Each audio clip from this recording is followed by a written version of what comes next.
professor Cláudio Lise, né, Sérgio Lise, ele é professor da Universidade Federal de Sergipe, do Departamento de Biologia, credenciado no PPG Ecologia e Conservação, né, o programa de pós-graduação da UFES, orientador pontual no programa de pós-graduação em recursos florestais da Exalc, USP, foi professor visitante na Universidade Nacional Agrária de La Molina, no Peru, entre 2005 e 2009, possui graduação em Biologia pela Universidade Metodista de Piracicaba, mestrado e doutorado em Ciências, Energia Nuclear na Agricultura pelo SENA, pela USP, pós-doutorado no Departamento de Ciências Florestais, pela Exalc, USP, e no Instituto de Pesquisa Jardim Botânico do Rio de Janeiro, no Laboratório de Botânica Estrutural.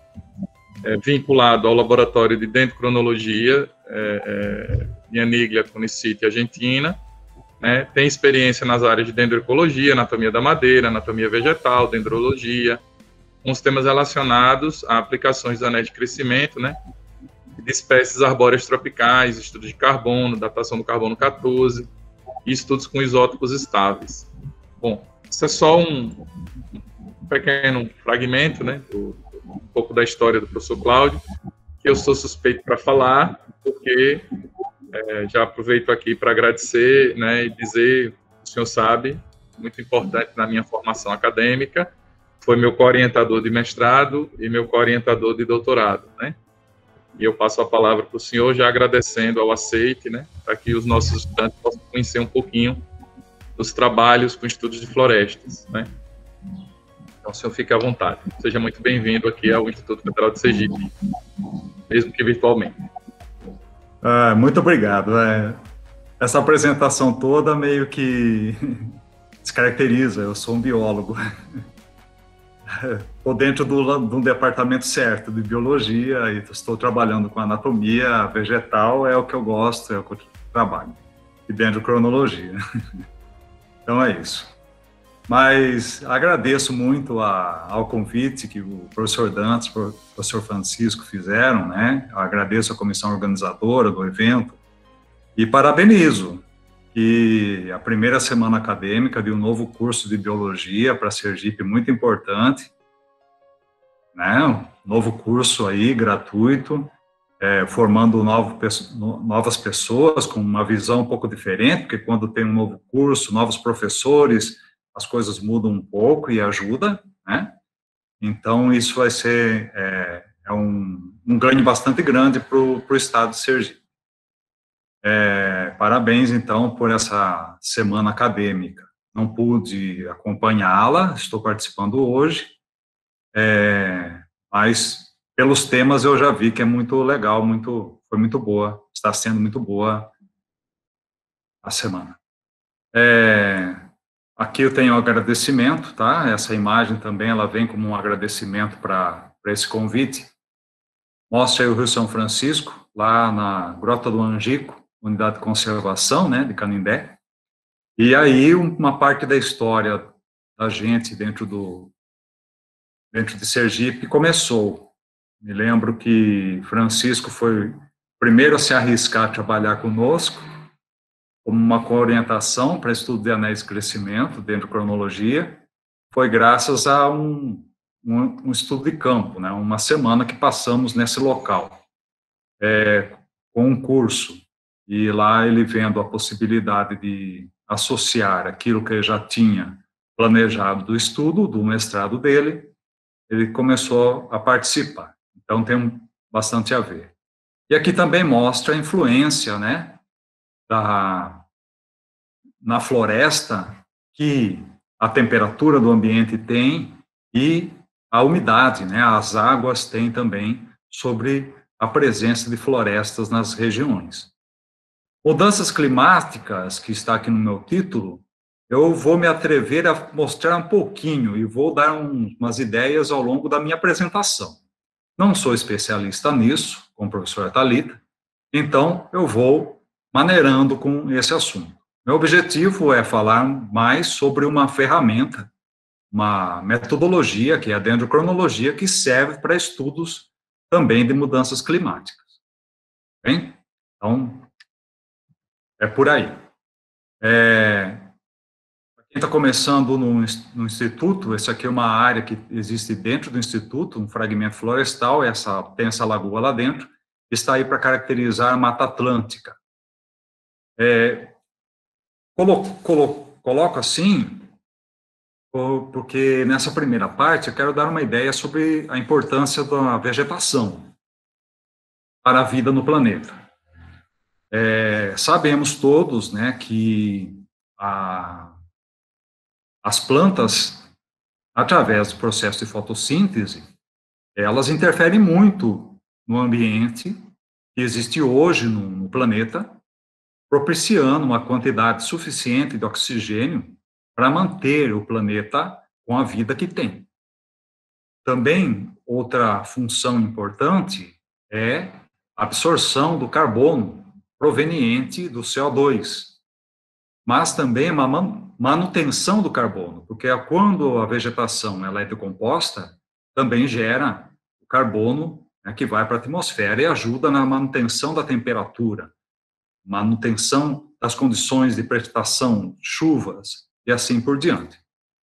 Então, para o biólogo, eu acho que é muito importante ter uma ideia como um todo do planeta, ter uma ideia de quais são os fatores do ambiente, sejam fatores climáticos, sejam fatores biológicos, sejam a presença do ser humano interferindo nesse ambiente, para que a gente consiga entender bem como que é o planeta hoje em dia. Tá? Eu poderia, nessa primeira parte, colocar aqui um slide ou algumas coisas que mostrasse o mapa mundi, falasse das vegetações que tem no mapa mundi, ou no Brasil, dando o grande valor que a gente fala hoje em dia para a floresta amazônica, que já vem de muito tempo, né? É lógico, mas também falando sobre os outros grandes biomas, como o Cerrado, a Caatinga, a Mata Atlântica, o Pampa, o Pantanal, o Mato Grossense, né? A gente sabe que existem estes ambientes, e sabemos as particularidades de cada um.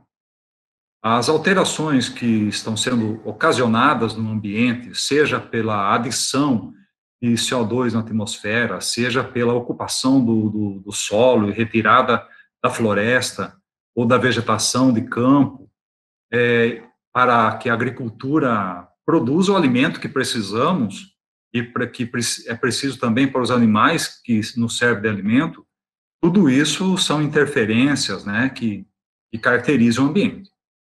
Mas eu preferi mostrar uma imagem sobre a Mata Atlântica, assim como quero mostrar uma imagem sobre o Agreste, aqui em Itabaiana, né, no Parque Nacional, mostrando uma área que tem floresta mais baixo, próximo ao curso d'água, e outra vegetação mais característica de um cerrado, e com elementos, né, espécies do próprio cerrado, quando o cerrado pôde avançar no passado por conta das alterações climáticas naturais que ocorreram, chegando a estar ali presente hoje em dia ainda, né? Essas espécies conseguiram se adaptar e se manter.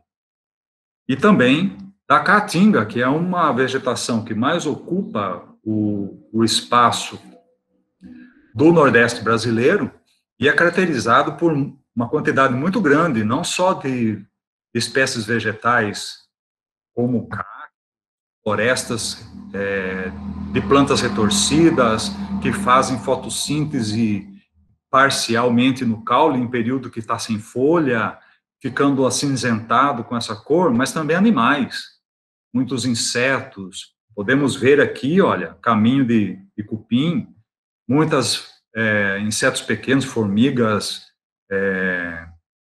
e outros mais, né? E animais também que conseguem sobreviver nesses ambientes. Então, é necessário entendermos que existe, sim, sempre uma grande influência do ambiente para a vida do ser humano. Parece que é o contrário, porque o ser humano gosta de falar que ele é o grande ser que existe no planeta, mas não é. Nós somos dependentes do ambiente, temos que entender isso. É a nossa função como biólogo, como alguém que conhece a vida, né, na sua estrutura, falar para as outras pessoas, nós somos parte desse planeta, e não, esse planeta não é nosso. Esse planeta é parte para nós podermos viver. E vejam só, essa aqui é uma imagem que caracteriza o momento atual, né? Mas é uma imagem antiga, isso aqui é uma imagem da Flora brasiliensis, algo feito há 200 anos atrás, que mostrava exemplares de floresta da Atlântica enormes, plantas gigantescas, outras menores, arbustos, vegetação de subbosque, mas olha lá atrás, né? A ocupação, já retirando a floresta, queimando a floresta, abrindo espaço para a agricultura. Então, isso é algo que não é de hoje. O ser humano altera o ambiente desde quando existe. A partir do momento que ele aprendeu a usar o fogo, a partir do momento que ele aprendeu a viver em um grupo, ele vem tentando alterar o ambiente. Ele deixou de ser um caçador-coletor e se tornou um ser que proporciona mudanças no ambiente. E o ser humano, portanto, pode sim causar extinção de espécies, não só por isso, mas pelas mudanças maiores que ele causa. Para não deixar de fora, né, temos que falar de ambientes temperados. Então, eu escolhi aqui uma imagem cedida por um professor e colega nosso de pesquisas, professor Fidel, na Argentina, onde mostra que é um ambiente de clima temperado, lá no sul da América do Sul. Vejam aqui as florestas, o limite que é chamado de tree line, é o limite de crescimento da floresta em relação à altitude, pode ser também em latitude e longitude, tá? Mas aqui mostra bem essa linha e mostra a neve lá no alto. Então, essas plantas que vivem nesses ambientes também estão sujeitas a essas condições, tá? Assim como a caatinga está sujeita às condições de seca, às condições de baixa precipitação, tá bem? Então, de forma geral, essas imagens eu coloquei para incentivar todos a pensar um pouco na importância que tem a vegetação. E a vegetação, no ambiente terrestre, ela vai ocupar quase qualquer tipo de ambiente, a não ser locais desertos, né, de grandes desertos, onde a umidade seja muito baixa, aí as sementes não germinam com facilidade. Mas se houver uma chuva, elas vão tentar ocupar aquele ambiente. Regiões de tundra, por exemplo, regiões aqui logo acima, né, desta linha das árvores, muitas vezes permanecem com vegetação rasteira escondida pela neve, mas quando a neve derrete e deixa a umidade pelo caminho, as sementes germinam, o banco de sementes que ali existe, né, germina e as plantas crescem, florescem logo, produzem novas sementes que caem naquele ambiente para poder esperar uma outra época que vem aí o frio, vem as condições ruins, depois crescer novamente, né? Isso pode ocorrer entre um ano e outro, ou pode ocorrer depois de dezenas de anos, né? Ou mais tempo também. Aproveitando um pouco destas imagens, eu quero dizer para vocês que o foco maior da minha apresentação está justamente nas plantas, tá bem? Nas plantas arbóreas, né? Nas árvores, não somente para esse tipo de ambiente, mas especialmente para essas plantas de caatinga, que é uma das áreas que a gente tem estudado aí no Nordeste. Então, eu vou falar para vocês a respeito de uma ferramenta que permite nós estudarmos, utilizarmos essas plantas, as árvores e arbustos, como uma ferramenta para entender o ambiente. Como que elas estão suportando o ambiente, como elas tiram proveito do ambiente para crescer, como o ser humano pode estar afetando o crescimento e a vida dessas plantas, sem a questão de ir lá e cortar. Ok? Essa ferramenta é chamada dendrocronologia. Então, boa parte da minha apresentação eu vou ficar falando a respeito dela e mostrar para vocês esse tipo de estudo. Não somente porque eu estou tendo essa oportunidade, é porque muitos livros didáticos e muitos conteúdos programáticos não trazem essa disciplina para a graduação. Também não trouxeram para ensino fundamental e médio. Ok?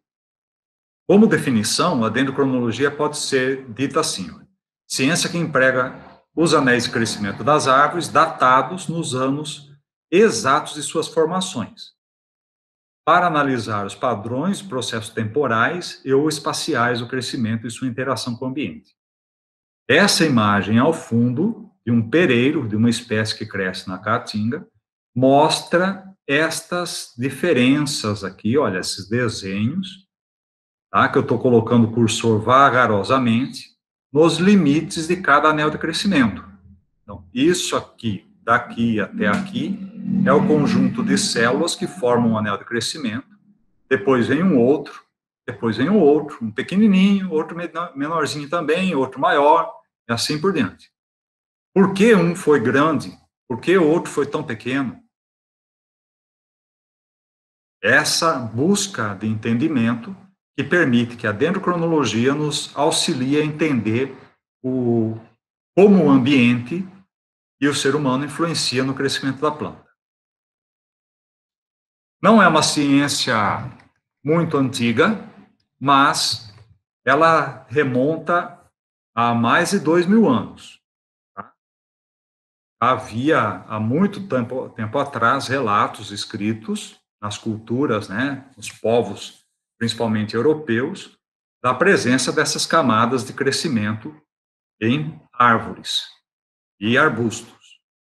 Mas, no século XV, essa figura aqui, muito conhecida, né, todo mundo já ouviu falar de Leonardo da Vinci, ele fez um relato importante. Ele colocou como uma frase, né, nos seus estudos, que marcou um pouco da importância que havia essas camadas de crescimento das árvores.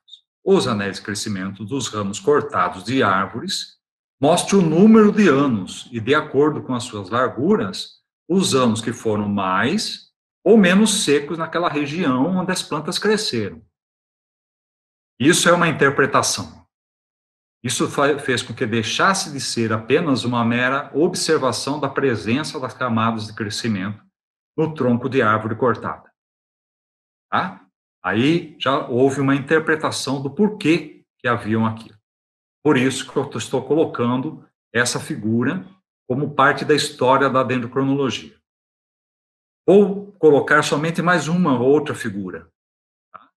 Que é Douglas, este senhor que está aqui, olhando uma amostra que ele retirou de um pinus, com esse instrumento metálico aqui. Depois vou explicar como é que ele funciona. Esse senhor, que viveu lá no início do século passado, mais de um século, portanto, ele estudou os anéis de crescimento. Detalhe, hein?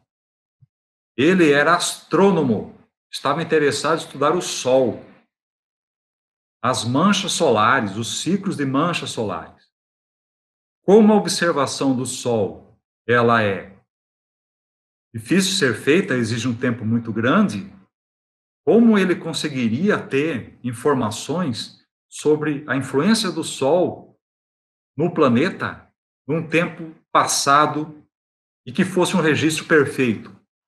Anéis de crescimento de árvores. Então, ele foi estudar os anéis das árvores e pôde passar a entender os ciclos solares e contribuiu com o conhecimento de que existem ciclos a cada 11 anos, entre outros mais, né, de atividade solar.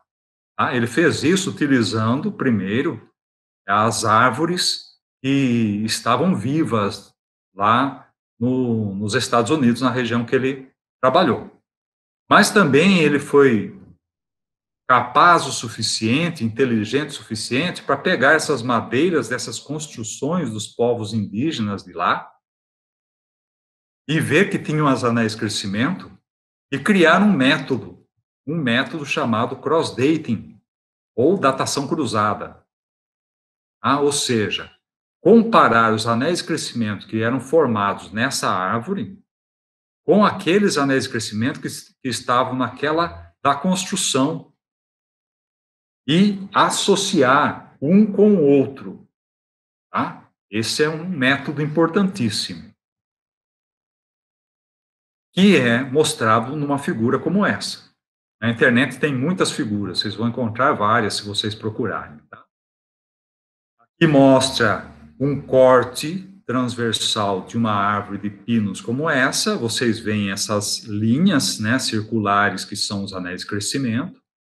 Se nós utilizarmos um instrumento como esse aqui, né, que é chamado de trado de incremento, e retirar somente uma amostra, né, desde a casca até o interior lá da árvore, a gente pode ter uma sequência mostrada aqui nesse desenho. Os anéis mais largos, seguidos de alguns anéis mais estreitos, e assim por diante. Nós podemos pegar uma régua e medir cada largura do anel de crescimento e colocar isso num papel milimetrado e criar uma figura. Ou, hoje em dia, né, podemos fazer isso utilizando um programa de computador. Então, temos gráficos mostrando isso daqui. Foi o que Douglas fez. Aí pode-se pegar também madeira de construção, tirar uma amostra e comparar, para verificar que se existem trechos que são similares, tanto no desenho, como também na figura do crescimento, as larguras, né, radiais de cada um desses anéis. Podemos encontrar árvores mortas, árvores que estão enterradas, e assim ir construindo uma série bastante grande de informações anuais a respeito de como essas plantas cresceram. Tá? É isso que é possível fazer utilizando esse método. Como esses métodos foram desenvolvidos e foram muito aplicados na Europa, nos Estados Unidos, né, que detinham esse tipo de informação e tecnologia, e a temperatura, ela proporciona um período do ano em que a planta não consegue realmente crescer, isso ficou bastante restrito à região temperada durante um bom tempo. E chegou até um momento em que falaram que trabalhar com anéis de crescimento em regiões tropicais, estou apontando aqui para o período, era algo que era ruim, porque não tinham plantas suficientes que formavam anéis de crescimento, e esses anéis de crescimento não eram anuais. Só que, na verdade, no passado, bem antes, já tinham sido feitos estudos em várias regiões do planeta. E, principalmente, depois dessas críticas, muitos trabalhos começaram a ser feitos. Tá? E outras tecnologias foram desenvolvidas também, para mostrar que em regiões tropicais existem, sim, muitas espécies que têm anéis de crescimento, que os anéis de crescimento são anuais, e nós podemos ter um registro do passado. Bom, se nós temos um registro do passado, se a gente sabe que esses anéis foram formados a cada ano, e a gente sabe que eles foram formados pela planta que recebeu maior ou menor temperatura, um período, né, maior ou menor de temperatura, ou maior quantidade ou menor quantidade de chuva, a gente sabe que ocorre diferenças de chuvas a cada ano, significa que nós podemos estudar o ambiente através das árvores no passado, inclusive antes de termos registros instrumentais, né, de estações meteorológicas, ok? Então, passou a ter também vários trabalhos. Aqui estão destacados apenas algumas informações referentes a isso, para a América Latina, tá? Tem também alguma coisa lá para outras regiões, né, da Ásia principalmente, mas depois disso, eu estou colocando aqui apenas algumas informações para a América Latina. No Brasil, na Amazônia, teve um grande centro de pesquisa no passado que ajudou nesse entendimento de que havia possibilidade de trabalhar, tá, em Manaus, no INPE, tá? pessoal principalmente vindo da Alemanha, trabalhando lá. Uma dessas pessoas foi Martin Vorbis, e ele contribuiu para isso bastante, significativamente. Depois isso se espalhou. A partir deste século, esses estudos com anéis de crescimento têm se ampliado bastante para o Brasil também, e para outros países vizinhos em regiões tropicais. E temos um mapa do Brasil, que eu fiz há alguns anos atrás, mostrando os grupos de estudos de anéis de crescimento que temos espalhados pelo Brasil. Percebam que para a Amazônia tem um grupo único no INPA. Hoje em dia, quem está lá é um professor chamado Johann Sugar. Ele mantém um laboratório de anéis de crescimento lá. É um dos mais importantes, seguidores, inclusive, dessa pessoal da Alemanha que eu falei. Um outro laboratório importante existe no estado de São Paulo, na USP, Exalc, que fica em Piracicaba, coordenado pelo professor Mário Tomazello já há algumas décadas, muito importante em termos de tecnologia, principalmente para estudos de anéis de crescimento. No Rio Grande do Sul, em Santa Maria, e também na Unicinos e na Embrapa Colombo, tá? Tem grupos de pesquisadores que trabalham com anéis de crescimento, e foi um dos locais que deu início aos estudos de anéis de crescimento no Brasil, principalmente aqui nessa região de Santa Maria, tá? E empregou uma espécie de gimnosperma que tem um crescimento controlado, porque lá pela temperatura, porque nessa região faz frio nessa época do ano, tá?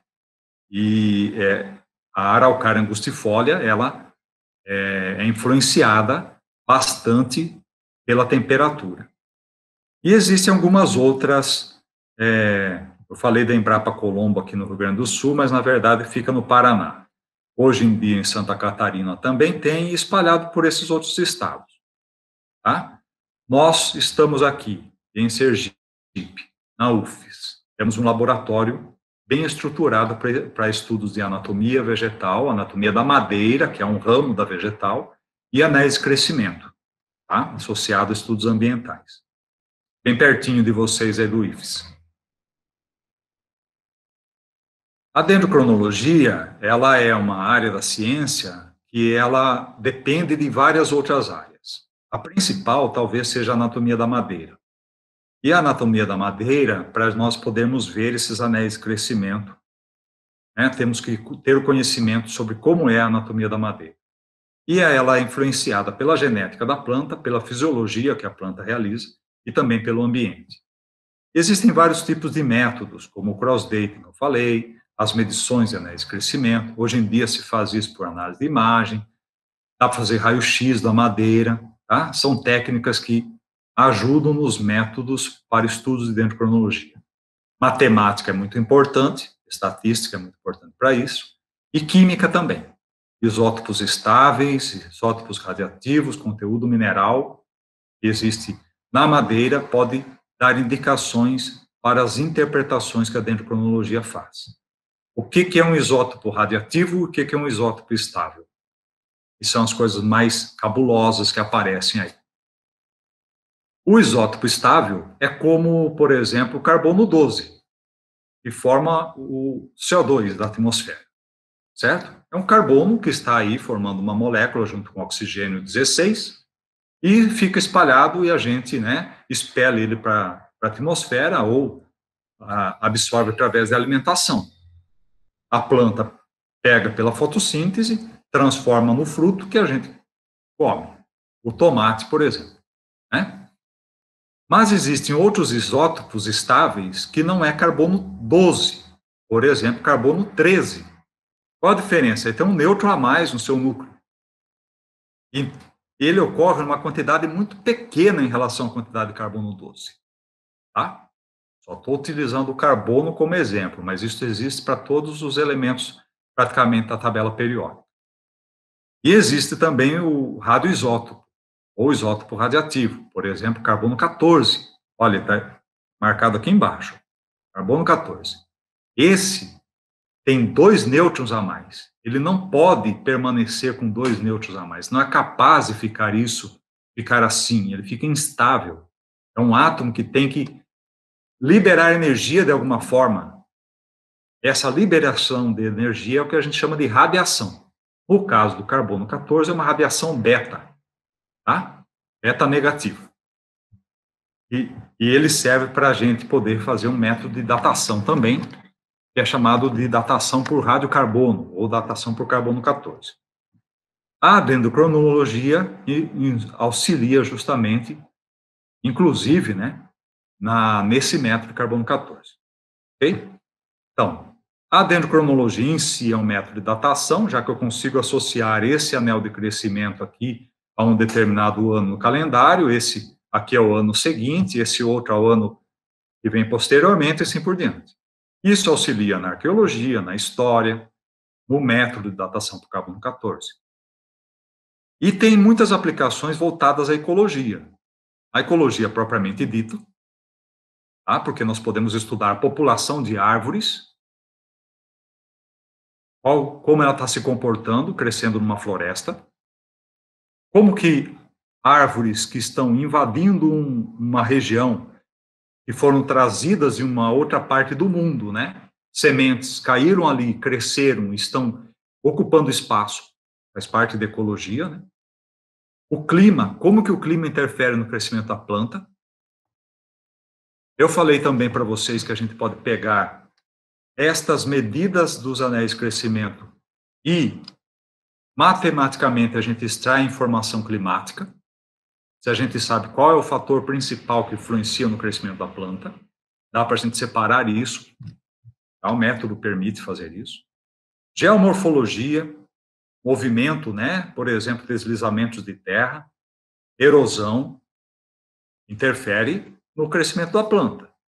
Se ocorreu uma erosão e ficou a raiz exposta, a gente pode ir lá estudar a raiz e saber quando é que aquela erosão aconteceu. Foi devido a uma grande chuva ou não? Com deslizamento de terra, hidrologia, as inundações que ocorrem na Amazônia, esse ano tivemos inundação recorde lá, isso levou muitas árvores embora, porque desgastou o leito, né, a margem do rio e acaba erodindo, levando também essas árvores, e isso interfere principalmente num tempo maior de ficar submersas as árvores que não foram levadas embora, tá bem? Então, tem várias aplicações. Glaciologia, estudo da neve, história de incêndio, importante, dá para a gente fazer um entendimento maior, por exemplo, sobre quando que ocorrem incêndios naturais numa área. Vamos associar com incêndios do ano passado no Pantanal. A gente sabe que muito daquilo foi ocasionado, né, pelo ser humano. E se dispersou demais por conta da seca imensa que teve ano passado, né? Muito bem. Mas locais, às vezes, não tem isso, tem um ambiente mais ou menos controlado, e o fogo acontece de modo natural, é um raio que cai, o calor excessivo, é a decomposição da matéria orgânica formando o gás metano, que é inflamável, certo? Então, a temperatura associada pode ocasionar o fogo. Dá para a gente estudar esses incêndios naturais, ou mesmo aqueles causados pelo homem. Poluição ambiental, movimentos tectônicos, produtividade florestal, tudo isso a gente pode estar aplicando a partir do conhecimento da dendrocronologia. Principalmente produtividade florestal é muito utilizado por pessoas envolvidas em engenharia florestal, tá? Eles trabalham bastante com anéis de crescimento em locais de clima temperado. Locais de clima tropical ainda não estão bem habituados com as técnicas. Aqui eu quero mostrar um pouquinho para vocês o que a gente observa na anatomia da madeira. Essa figura aqui, ela mostra um pedaço de um tronco de uma árvore que foi cortado no transversal aqui embaixo, aqui, né? Temos ele para mostrar que existe a casca. casca externa de proteção, depois vem o floema, que transporta a seiva elaborada, depois tem o câmbio, que promove o crescimento, né, de células, tanto para a parte de madeira interna, como também para o floema. A madeira interna, que é o xilema secundário, onde tem os anéis de crescimento, pode ter o cerne, que é uma região mais escura, e o alburno separado. Visto, né, num corte anatômico em laboratório, a gente pode ver esse desenho aqui. Eu não vou ficar explicando, mas dá para vocês verem que essas células são maiores do que essas outras células aqui, formando um anel de crescimento. Isso para uma angiosperma e aqui também para uma gimnosperma. O anel ele vem sendo formado por essas células, vão diminuindo, né? O período está ficando ruim para o crescimento da planta, ela interrompe seu crescimento aqui. Quando volta a ficar bom, ela volta a crescer, novas células vão ser formadas. Quem é responsável por isso é o câmbio. Tá? Existem vários marcadores de anéis de crescimento. Aqui tenho 4 exemplos. Um é esse, com células maiores no início, depois elas vão diminuindo, tá? Até que elas param aqui o crescimento. Isso aqui é um anel de crescimento como um todo. A gente chama isso aqui de lenho inicial, e essa outra parte de lenho tardio. Tá? São fibras com diâmetros radiais reduzidos. Nesse outro, essa segunda, a cedrela fícilis, nós temos aqui o parênquima marginal e vasos maiores no início do crescimento do período seguinte, eles vão ficar menores depois, como esses aqui, pouco menores. Às vezes são muito abruptos, às vezes não. Presença de parênquima marginal, que são essas linhas aqui, olha, mais claras de parênquima, essas células menores aqui são parênquimas, como eu mostrei aqui também. E, às vezes, o mais difícil para a gente interpretar, que ocorre, por exemplo, nessa última, Cariniana estrelensis é o exemplo, a gente vê essas várias camadas de parênquima, mas são parênquimas confluentes, diferentes de um parênquima marginal, como visto aqui e aqui. Tá? Chega um determinado momento, olha, que eles não existem, e depois ou se juntam, tá? Como aqui está mostrando. Mas existe, às vezes, uma zona fibrosa, onde não tem quase parênquima e caracteriza o limite de um anel de crescimento. Tá bem? Então, marcadores anatômicos estudados pela anatomia da madeira. Como eu tenho falado de clima, e parte da apresentação sobre isso, percebam nesse mapa aqui em cima 4 estações do ano para o Brasil, certo? Em termos de chuva, e aqui embaixo em termos de temperatura. Percebam que quando está muito seco aqui no Nordeste, e pouca chuva aqui no Nordeste, né? Por conta da falta de chuvas, está chovendo em outras partes do Brasil, tá? E depois é que chove aqui no Nordeste, principalmente na região mais litorânea, próxima do litoral, abrangendo o estado de Sergipe praticamente como um todo, né? 200 quilômetros por aí. A temperatura oscila muito para algumas partes do Brasil, especialmente aqui no sul. Percebam as diferenças de cores, né? As escalas aqui, olha, de cores. Enquanto que para o Nordeste essa oscilação não é muito grande, tá? Métodos para estudo. Eu posso cortar as árvores. Então aqui temos a motosserra. Se quiserem usar machado, tudo bem, mas motosserra é mais fácil hoje em dia, né? Principalmente para troncos de árvores mortas, a gente pode cortar esses troncos para poder pegar um disco e levarmos para o laboratório para estudar. Vemos os anéis de crescimento. É um pouquinho aparente, olha, nessa araucária. Históricos de incêndio, essa árvore estava morta. O operador aqui está tirando uma cunha para levar um trecho para depois estudar quando é que ocorreu esse incêndio.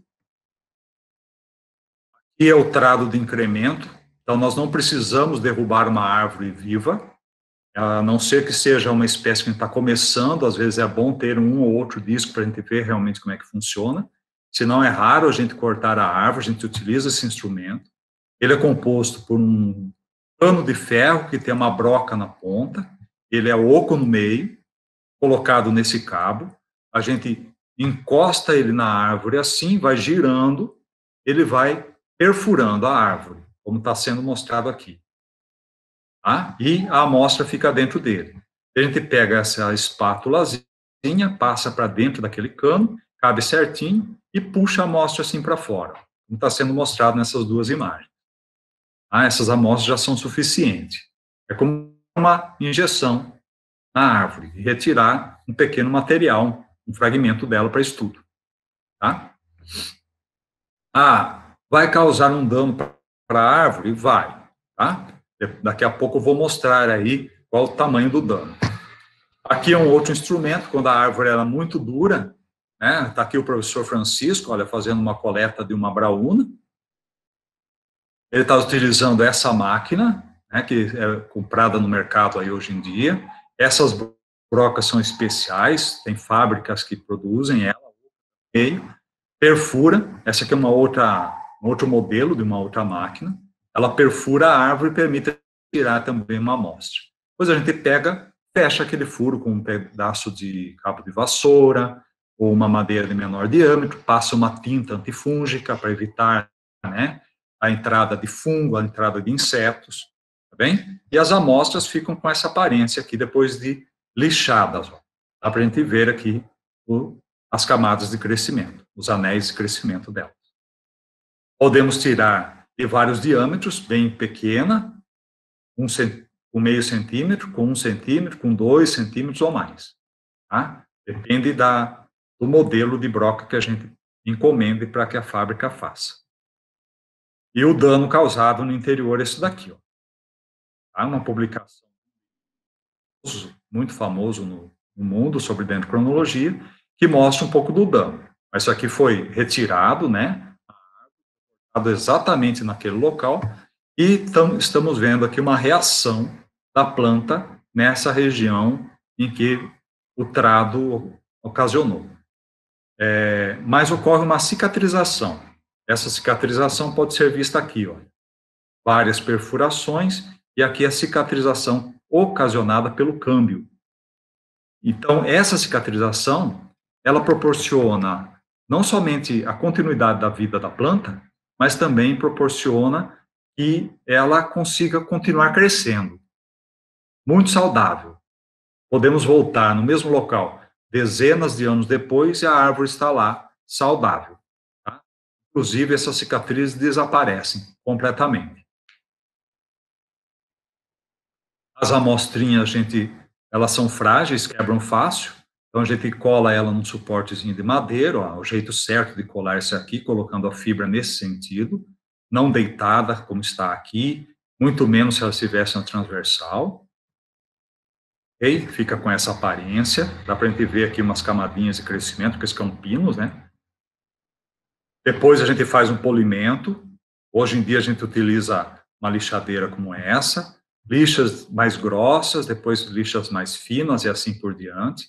Essa imagem foi de um curso de campo que nós fizemos há uns anos atrás. Podemos também utilizar uma gilete, um metálico, se for uma peça menor, para fazer um polimento, ou até na amostra. Tem gente que é especialista com a gilete fazer o polimento manual. Depois nós pegamos esses anéis de crescimento, observamos sob lupa e marcamos os anéis de crescimento. Veja que aqui tem várias marcas, aqui só tem uma.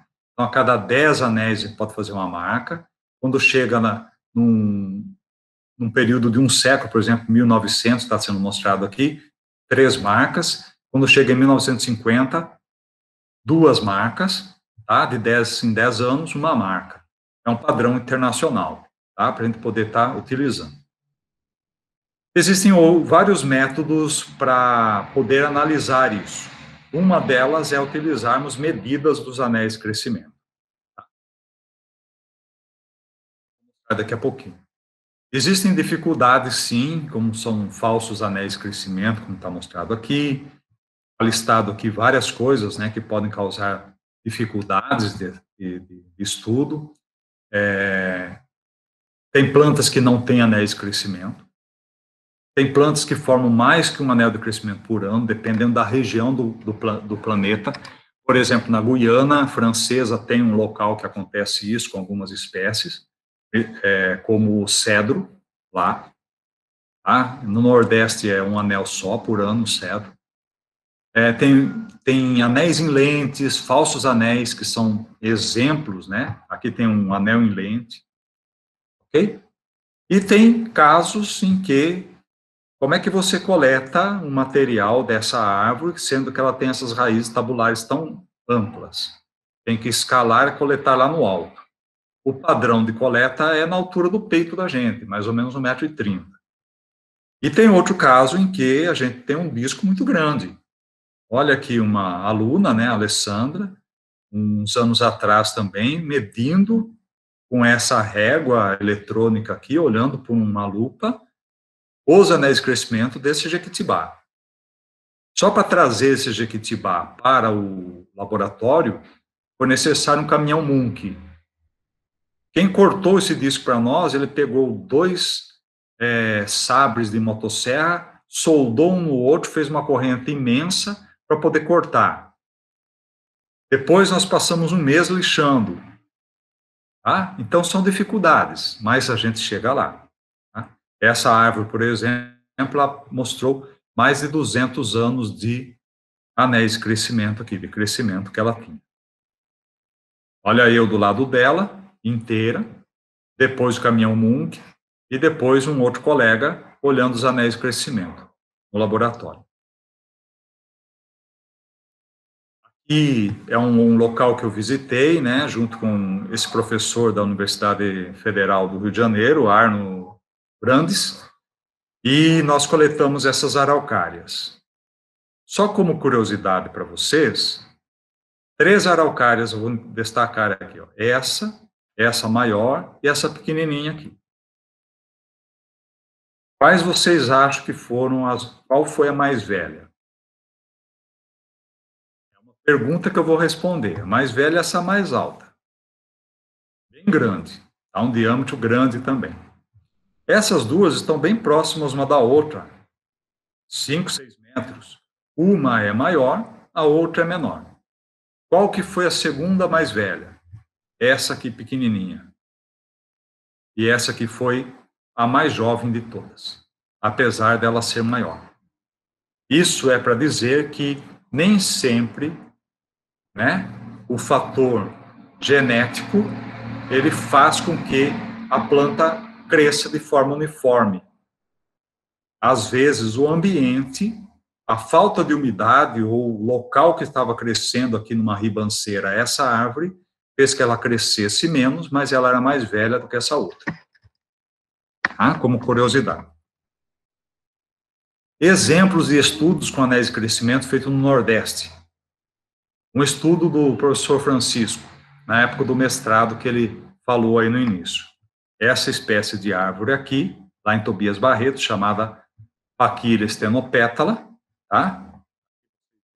Folhas, vocês veem os frutos dela, a semente, né, a flor, e um corte anatômico, mostrando um anel de crescimento, 2, 3 anéis de crescimento. Tá? Bem legal de ser visto. Ele pegou um monte dessas árvores com aquele trado manual e trabalhou fazendo as medidas e depois associando as medidas de uma planta com outra através do método de datação cruzada, cross-dating, que eu falei que Douglas criou. Tá? Isso ele fez usando no computador e um software de imagem para as medidas. Ok? Essa curva mais avermelhada que está aqui no meio é uma média em relação a todas as outras. E esse fundo cinza é a quantidade de plantas que foram sendo utilizadas, tá, ao longo desse montante aqui. Percebam que aqui tem maior quantidade de plantas, né, porque tem mais riscos, e aqui tem poucas plantas, 1, 2, 3 plantas só. Porque quanto mais velha, mais difícil é ter a árvore, né, mais velha. E aqui mostra, nessa outra figura, em azul, a prestação e em vermelho essa cronologia que ele desenvolveu. Percebam que acompanha o crescimento da planta acompanha a chuva que caía nesse local onde essa planta estava, essa população dessas plantas estava vivendo. Então, um fator importantíssimo para que a planta consiga sobreviver, definido, né, comprovado pelo professor Francisco, foi a chuva que cai no Nordeste do Brasil. Uma espécie que a gente tem trabalhado bastante é o cedro, Cedrela odorata. Também tem imagens de árvores aqui, olha, flores, frutos, tá? Ela com a copa toda formada nessa época que chove, e ela com nenhuma folha na época em que está seco. Isso aqui, fenologicamente, mostram já um comportamento fisiológico da planta, metabólico, certo? Ela para de fazer fotossíntese durante uma boa parte do ano. É isso que proporciona ela formar essas camadas de crescimento aqui. Essa imagem que tem do lado é exatamente um corte transversal, né, polido de uma amostra de cedro, como essa árvore. Esse estudante, Cláudio Nholeto, ele fez o estudo com cedro em várias regiões do estado de Sergipe, na Mata Atlântica, em Cedro São João, na Caatinga, lá em Porto da Folha, em Poço Verde, que, embora esteja aqui marcado como Caatinga, é um local que tem uma quantidade maior de chuvas do que aqui, tá? Essas linhas, essas curvas são da cronologia, ok? E aqui uma resposta que estas árvores daqui tiveram em relação à precipitação, diferente dessa imagem mostrada pelo Francisco. Esse caso aqui é um outro tipo de gráfico que mostra o período do ano que mais influenciou no crescimento das plantas, desde março até julho, que é exatamente o período de chuvas. E depois um período do ano em que a planta não conseguiu crescer, tá? Que é a partir de agosto até fevereiro do ano seguinte, ok? É esse período seco que faz com que se forme anéis de crescimento. Se chovesse constantemente, não teria anéis de crescimento. É a mesma coisa para clima temperado. Se não tivesse neve, não tivesse frio extremo, a planta iria crescer sempre, não teria anel de crescimento. Por último, com cedro, o Ítalo Menezes, que trabalha conosco no laboratório, ele estudou 2 locais, também em Sergipe, lá em Porto da Folha, um fragmento pequenininho, e em Lagarto, um outro fragmento também, e mostrou que a cronologia que ele conseguiu em ambos os locais, as cronologias, são diretamente proporcionais, de forma negativa, ao déficit hídrico que existe no solo. Ou seja, quando falta água, a planta não cresce. Quando tem, ou seja, quando o déficit hídrico é maior, a planta não cresce, porque está faltando água. Quando o déficit hídrico é menor, porque choveu, a planta vai crescer mais. Tá? Por isso que está aqui invertido, olha. Dá para vocês acompanharem isso. É um dos estudos mais recentes, publicado ano passado. Uma outra espécie estudada pelo professor Francisco é a Chinopsis brasiliensis, a braúna. Os anéis de crescimento estão aqui. Mostra a mesma coisa. Mostra o efeito da precipitação naquele período do ano lá, de chuvas. Tá? Isso aqui é bem conhecido. E a temperatura, que foi muito importante também para a formação dos anéis de crescimento, tá? Porque quando ela fica um pouco mais amena, essa planta reage, tá bem? E mostra um pouco do efeito da temperatura. E essa chuva e essa temperatura são influenciadas pela chuva que chega do Oceano Atlântico nesse período do ano aí no Nordeste, tá? Ou aqui no Nordeste, né? Outra espécie que foi estudada, bem característica da caatinga, é a Poincianella pyramidalis, né, caatingueira. Ela forma arbustos assim, ela pode crescer mais também, fica um tronco mais reto, a gente coleta ela, estuda os anéis de crescimento. A Mariana, ela tem feito vários estudos com essa espécie, né? E ela mostrou que essas chuvas do oceano, que são ocasionadas conforme a temperatura está no oceano, né? Depois chega um vento e traz essas chuvas aqui para a região do Nordeste, ela é importante. Então, a chuva, ela é dependente desta evaporação que ocorre no Oceano Atlântico, nessa altura aqui, tá? Próximo do Nordeste. E também a temperatura é inversamente proporcional. Então, um trabalho comprovando o outro com espécies diferentes. Perceberam a importância que tem a dendrocronologia? Perceberam que a gente pode voltar isso no passado, 100 anos, 200 anos, ou mais tempo. Por exemplo, aqui, né, fugindo um pouco, como um exemplo para vocês, olha aqui incêndios, foi pego, né, isso aqui tem várias imagens na internet, tá, de vários trabalhos que acabam indo para a internet, mostrando quando que tem as cicatrizes de fogo. Essa árvore, ela sobreviveu pelo menos a 4 incêndios, olha. Estão datados aqui. 1737, 1780, 1813, 1841. Isso aqui foi um disco, um pedaço de uma árvore coletado na década de 80, quando esse trabalho foi publicado, e foi possível esta interpretação. Se você pega isso em várias árvores, numa área, você pode encontrar incêndios em todas estas ocasiões ou em determinado local, não. Algumas árvores podem não mostrar, por exemplo, 1813, incêndio. Significa que queimou em outro local, mas ali não foi atingido. Então dá para a gente calcular a área que o incêndio teve, qual foi a proporção que ele teve.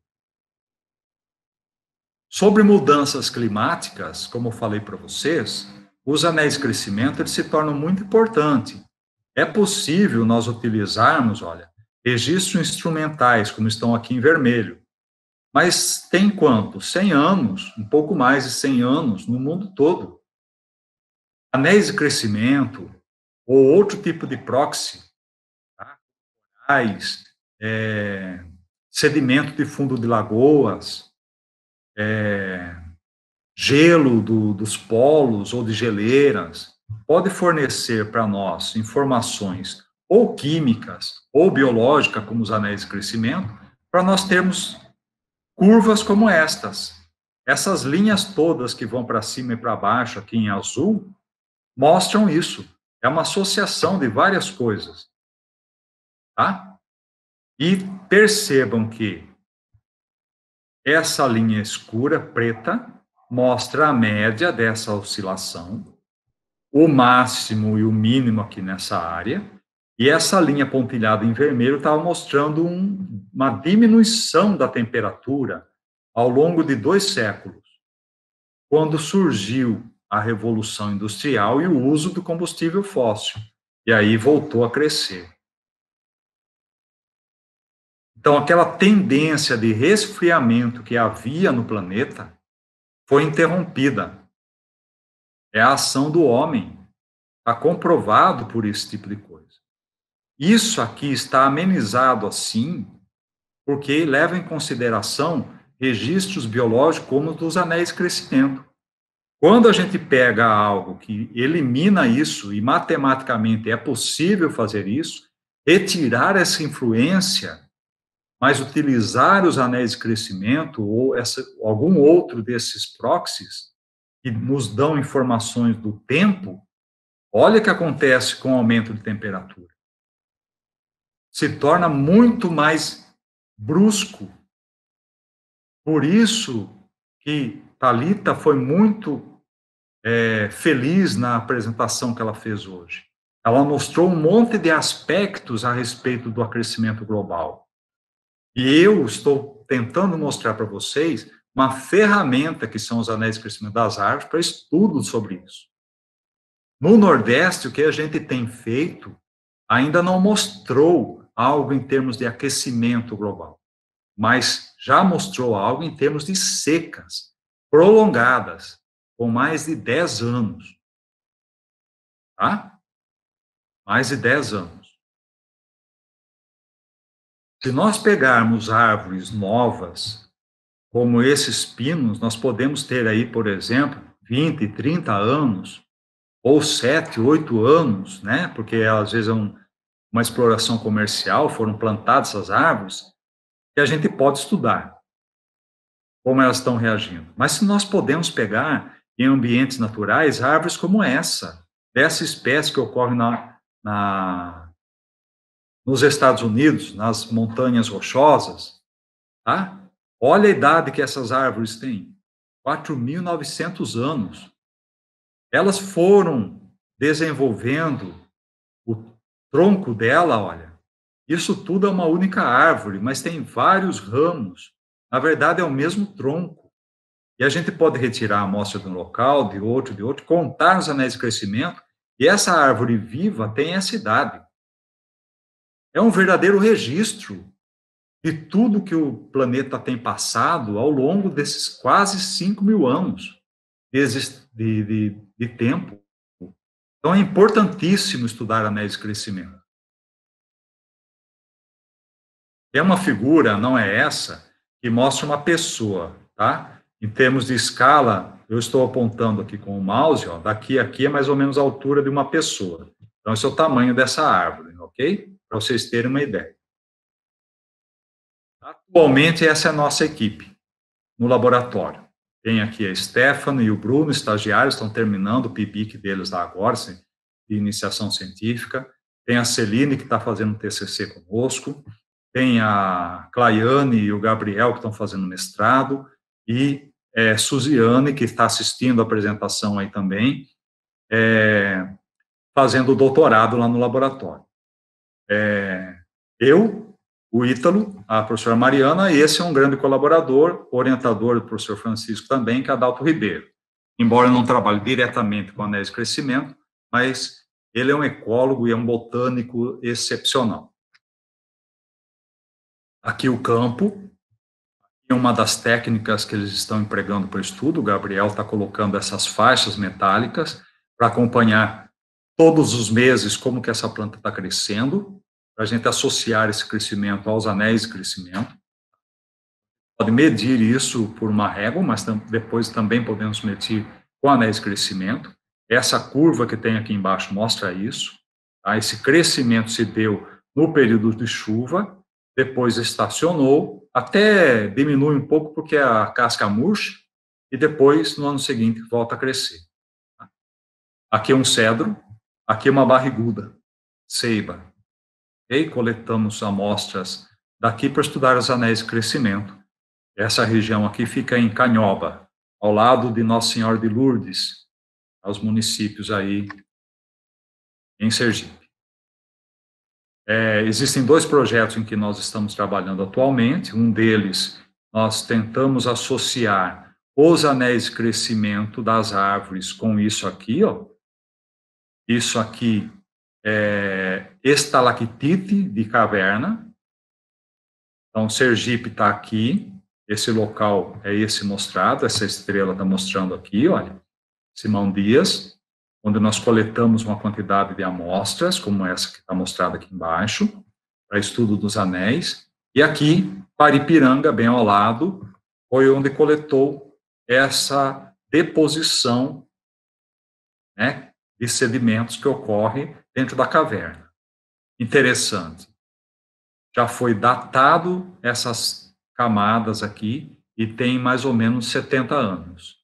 Essas árvores que nós encontramos bem ao lado têm mais ou menos 60, 70 anos também. Então, dá para nós associarmos um proxy em relação ao outro.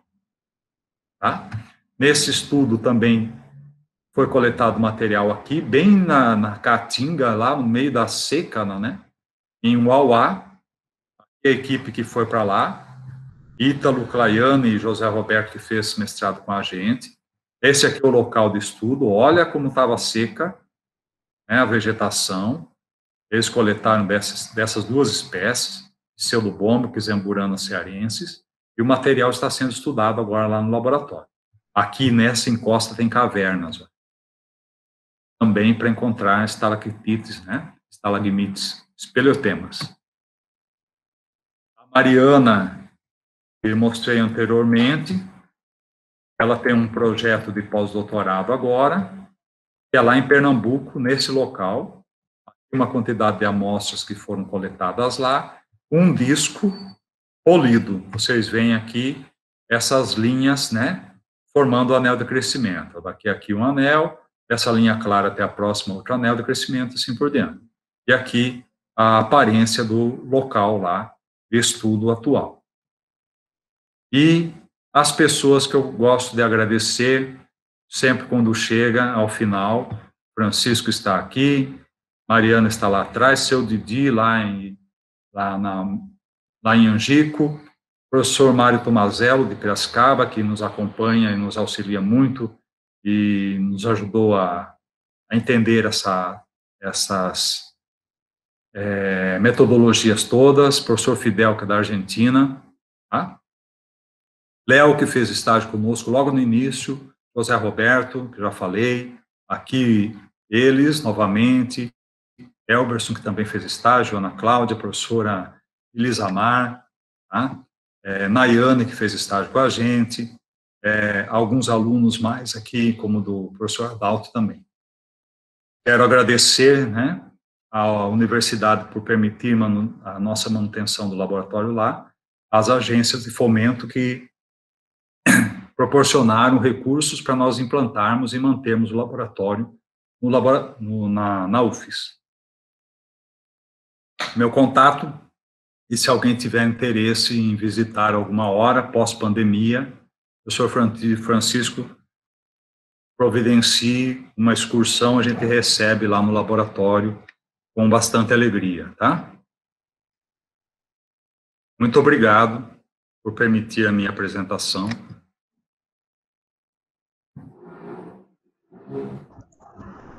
Muito bem, Cláudio. Parabéns pela apresentação, né? Realmente, eu sei que eu sou suspeito para falar, mas é fantástico. Acredito que muitos exemplos de aplicação dos conhecimentos biológicos puderam ser repassados, né, para os estudantes. Também, como eu fiz na outra apresentação, eu fiz aqui algumas perguntas didáticas, né, para ajudar a orientar a compreensão em relação aos pontos. Também agradeço aqui a colaboração da professora Érica, né, que é engenheira florestal. Também fez algumas perguntas aqui muito legais, né, e eu vou, alguns agradecimentos aqui que os estudantes estão colocando, né, ao senhor. E eu vou começar, Cláudio, fazendo uma pergunta, que é a seguinte, algumas pegadinhas aqui para o senhor, tá? Vou me vingar aqui do trabalho todo que eu tive durante mestrado e doutorado. Mas, eu passei né? Trabalho, hein? Eu passei trabalho mesmo. Mas dá conta. O professor Francisco não é um excelente profissional somente dentro do escritório dele. Ele é ótimo no campo também. É um trabalho de muito esforço, né? Muito obrigado, Cláudio. Não é um trabalho fácil, né, de desempenhar. Tem uma pergunta que eu fiz lá embaixo, que é também provocativa, né, para o pessoal entender a quantidade de tempo, né, que a gente precisa dedicar para poder construir essas cronologias. Não é uma coisa que você vai conseguir fazer de uma hora para outra. Mas vamos lá. É o seguinte, a primeira pergunta, Cláudio, qual é o principal desafio que os estudantes encontrarão ao estudar as camadas, anéis de crescimento, né? Coloquei dessa forma, porque eu pergunto também como é que a gente distingue, né? Como é que a gente vai distinguir a diferença entre camada de crescimento e anel de crescimento? Ou é a mesma coisa? Legal. Eu vou começar pela segunda parte da pergunta. A gente fala camada de crescimento quando a gente ainda não comprovou que é um anual verdadeiro. um anel anual verdadeiro. A gente só comprova quando a gente faz a datação cruzada, e tem a sincronização e tem uma cronologia. Aí a gente chama de anel de crescimento. Antes disso, a gente costuma chamar de camada de crescimento. Tá? Então, isso é algo bem técnico. Bem técnico. Não há problema nenhum de chamar de camada de crescimento. Bem? Mas é melhor falar anel de crescimento quando já tem um trabalho publicado, a gente já tem uma comprovação de que formam realmente os anéis anualmente. A primeira parte da pergunta, Francisco, que foi sobre... Qual é o principal desafio que os estudantes vão encontrar ao estudar, né? Os anéis, as camadas de crescimento. Para quem quer fazer um estágio, aprender essa metodologia, o maior tempo de dedicação que eu acho que a pessoa deve ter é para esse trabalho de medir e sincronizar os anéis de crescimento. Porque toma tempo. Tem cronologias que, às vezes, em 20 dias, um mês, a gente tem ela pronta. Ou menos tempo até. Francisco é um exemplo disso. Com aquela paquilha estenopétala lá, ele fez em 15 dias a cronologia dele. Já tinha trabalhado um tempinho, mas em 15 dias mesmo, diariamente trabalhando, ele fez. E tem casos em que a gente tem falsos anéis de crescimento presentes, anéis em lentes, que dificultam muito, e para nós podermos fazer a sincronização, às vezes demora 6 meses. Então, isso é um fator que às vezes desestimula, mas às vezes estimula mais, que a pessoa acaba estando ali, né, cada vez mais interessado em desvendar anatomicamente como que são os anéis de crescimento, e chega à minúcia realmente científica que precisa para isso. Esse é um fator. Outro fator é encontrar onde tenha laboratório que trabalha com isso. Em Sergipe, felizmente, tem. O resto do Nordeste não tem. Então, quem quiser, de Pernambuco, por exemplo, trabalhar com isso, vai procurar um outro local. Seja lá com a gente, seja com algum outro laboratório em algum outro lugar. Senão, não vai conseguir trabalhar. Aí, acho que esse é um outro aspecto importante. Só esclarecer que foram 15 dias em relação ao que foi feito lá no Ianiglia, né? Lá em Mendonça, na Argentina. Mas foram 6 meses construindo uma cronologia que a gente reconstruiu em 15 dias, para o pessoal também não achar que foi fácil, né? Na verdade, a gente fez a marcação, né, dessas camadas de crescimento todas, né? Eram mais de 3.000 marcações, né? E ao chegar lá, o professor Fidel, né, ele solicitou que fosse feito tudo novamente, né? Até você deve lembrar a minha cara, né? Quando eu olhei, eu disse, mas como que eu vou fazer isso, né? Dentro de 15 dias. E aproveitar aqui a presença da professora Flávia, que é a nossa professora de inglês, né? A qual eu admiro muito também o trabalho dela, para os estudantes entenderem que essa área de estudo é uma área que requer muita leitura, né, em inglês, e os softwares que a gente utiliza, né, é tudo em inglês, né, então é fundamental que o aluno desenvolva, né, o conhecimento linguístico, porque, claro que é bem específico, né, questão dos artigos, mas, assim, não tem como você desenvolver na área se você não dominar um pouco, né, a língua inglesa, porque as ferramentas todas são realmente bem específicas, né, Cláudio? Acho que isso também é importante, a importância do inglês, né, nessa área de pesquisa. Tem toda a razão. Estudem, aproveitem essa época que vocês são mais jovens para aprender mais facilmente inglês. Outra pergunta que eu coloquei aqui, diante de toda a experiência que o senhor tem, né, de toda a construção de trabalho, são dezenas e dezenas de artigos, né, já que o senhor, o grupo, né, produziu, qual é o principal limite ambiental ou dificuldade, né, que interfere na construção de cronologias em áreas tropicais? Comprovar qual é o fator que influencia no crescimento da planta. Para a região temperada, fica bem claro que é a temperatura. A temperatura baixa bastante e a planta, ela responde diminuindo o seu crescimento ou cessando o seu crescimento. O câmbio, ele desativa.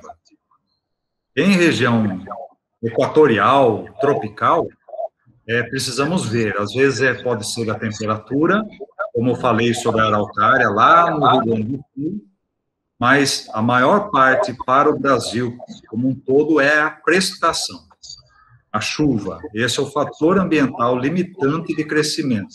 Na verdade, não, né? É a seca que é o limitante. É a seca que não deixa a planta crescer. A chuva proporciona o crescimento, proporciona a formação do anel de crescimento. Então, e aí vem outra dificuldade, né, Cláudio, que é a gente conseguir séries históricas, né, realmente significativas, né, de médias, primeiro de dados diários, né, de precipitação, e depois médias confiáveis, né, que você tenha, porque, assim, infelizmente, não havia, né, e talvez até nem haja ainda no Brasil essa tradição, né, de você conservar essas informações ambientais, né? Sergipe tem registro de precipitação de cerca de um século, ou mais que um século já, né? Mas temperatura não. Então, se você compara a precipitação, você não tem como comparar a temperatura com as medidas dos anéis de crescimento. Isso é uma dificuldade, porque qual é o fator, então? Aí a gente busca as informações obtidas por métodos mais modernos, principalmente utilizando satélites, que têm registros de índices de temperatura para todo o planeta, e outros índices mais, como insolação, ventos, bom, uma infinidade de coisas, e a gente pode aplicá-lo anualmente, comparando com o anel de crescimento. Aí a gente define, né, qual que é o fator principal. Por isso que eu afirmo que a precipitação é muito importante. Já tem muitos estudos que comprovaram isso para o Brasil. Muito bem. A outra pergunta que a gente colocou aqui foi o seguinte: qual a importância dos estudos de dendrocronologia para a compreensão das adaptações vegetais em áreas tropicais? E aí eu complementei a pergunta colocando o seguinte: se é possível estudar eventos climáticos globais, como os estudos dos Enos, né, o El Niño, o Laninha, a partir dessas amostras, e qual é a importância ecológica desses trabalhos. Claro, existe sim uma questão da adaptação. Quando eu chamei a atenção, por exemplo, do estudo que você fez, Francisco, com a algarroba, né? Aquela espécie que ocorre lá na... Como que é o nome da espécie mesmo? Você está recordado? Eu lembro só do nome popular. A prosópis. Uma prosópis, isso.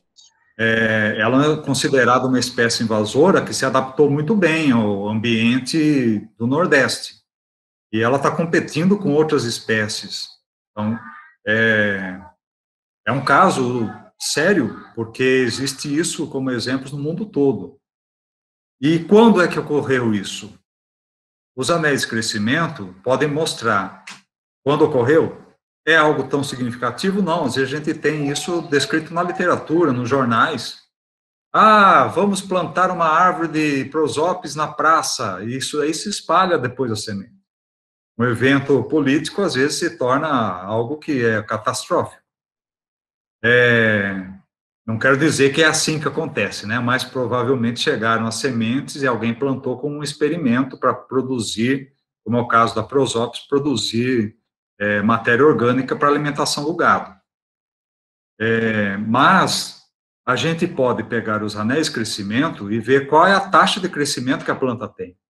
Se ela tiver uma taxa de crescimento maior do que outras nativas, significa que aquela planta está tendo um sucesso maior do que aquelas nativas.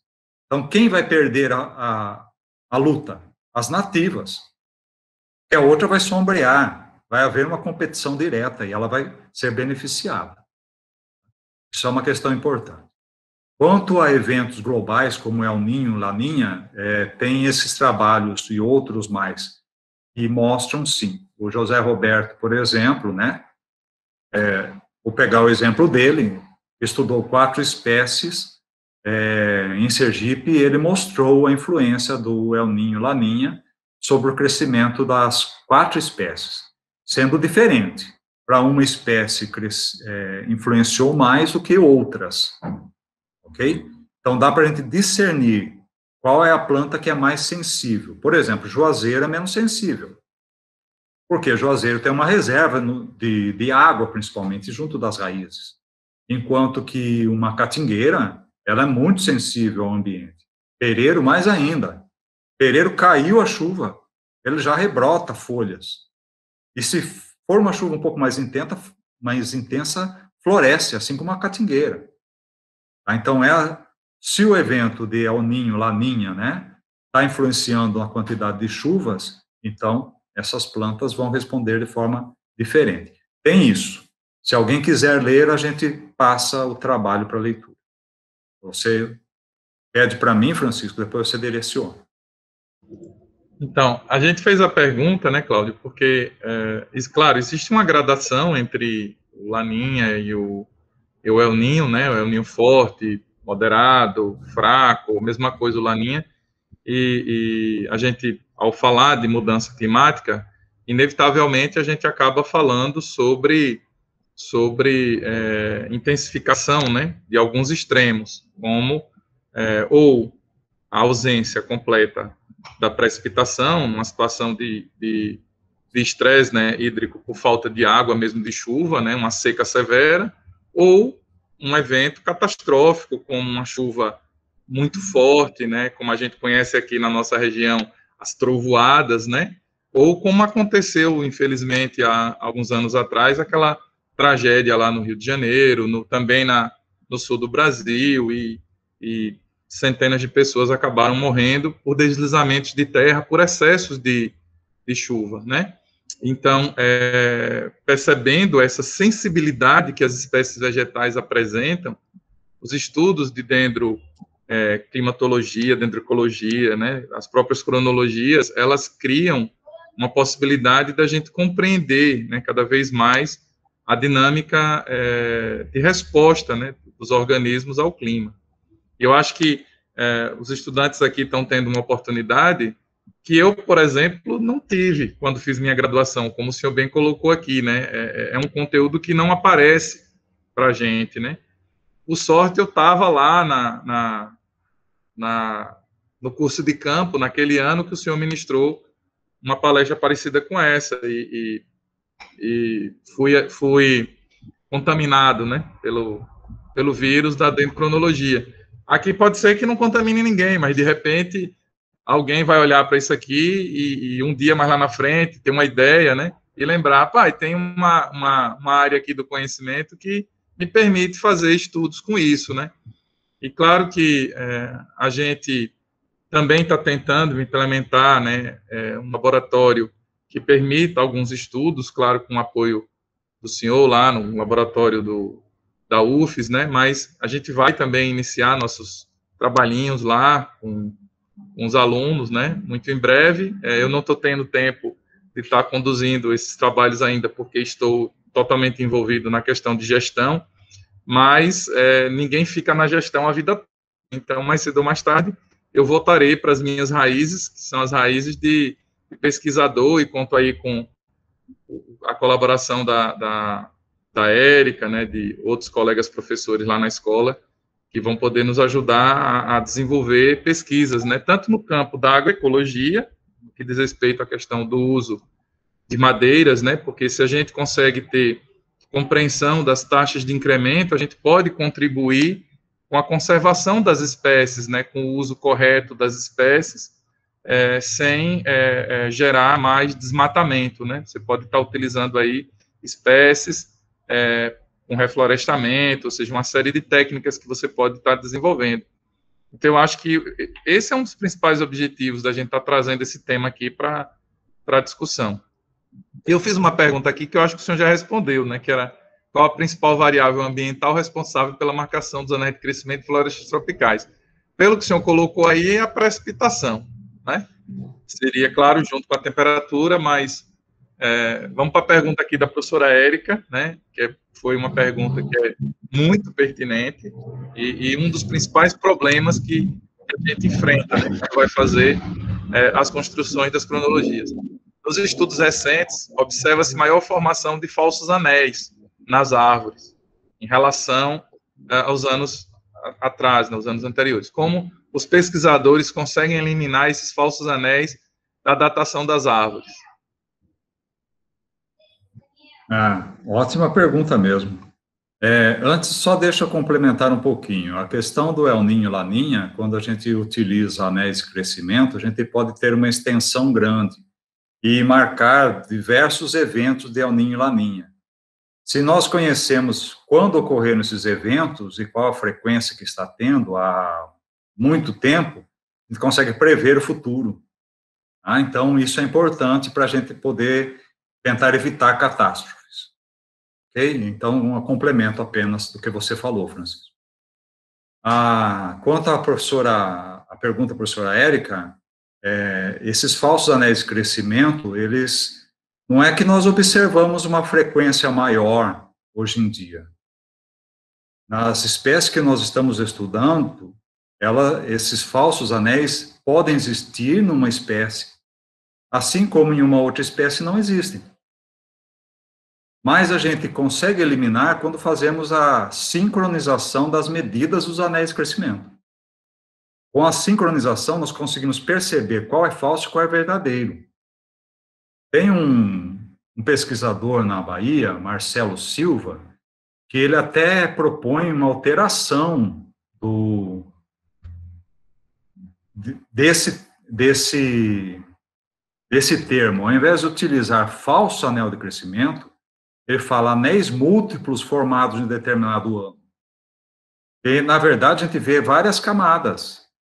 O anel, a gente acaba tendo a soma de vários. Tá? Então, aquilo que a gente chama de falso, a gente pode ter a soma dos vários. E, com isso, a gente consegue eliminar. Mas é através desse método de datação cruzada. Tá? Esse método, ele foi criado por Douglas e ele é o melhor que existe. Não importa a forma com que a gente faça, seja com skeleton plot, seja com medida direta no paquímetro, seja com análise de imagem, não importa. Se a gente fizer com seriedade, a gente elimina os falsos anéis.